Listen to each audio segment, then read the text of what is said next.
Our Dungeons and Dragons group has a serious problem with one player, and we've reached a breaking point.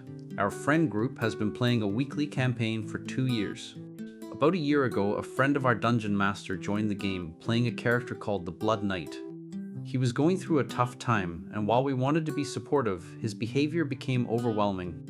He displayed intense copycat enthusiasm, immediately spending hundreds of dollars on any hobby anyone mentioned. More troublingly, our group chat became a space for his weekly emotional breakdowns and trauma dumping. In the game, he was secretive about his character's abilities, which caused confusion. The in-game issues started small, but grew massive. During a key mission, he botched a plan with his blood magic, getting our entire party banished from a city we'd worked hard to earn trust in. He loved the chaos, but the rest of us were devastated. His actions kept undermining our goals.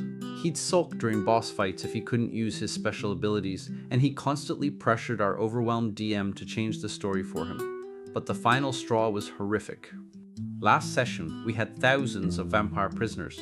Without consulting anyone, he used his magic to march them through a town that was deadly to them. The DM rolled the dice and revealed that 87% of them were vaporized.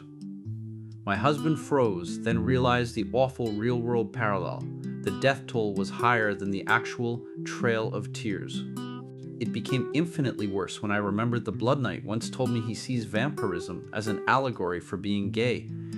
We had accidentally participated in a story that mirrored a tragic historical genocide, framed through a queer allegory. The mood was sickening. I drove him home, and he talked about how awesome his character's moment was. When I returned, the group was shell-shocked. Even the DM is too overwhelmed to want to be his friend anymore. He now texts us constantly about how perfect his story was, completely oblivious to our trauma.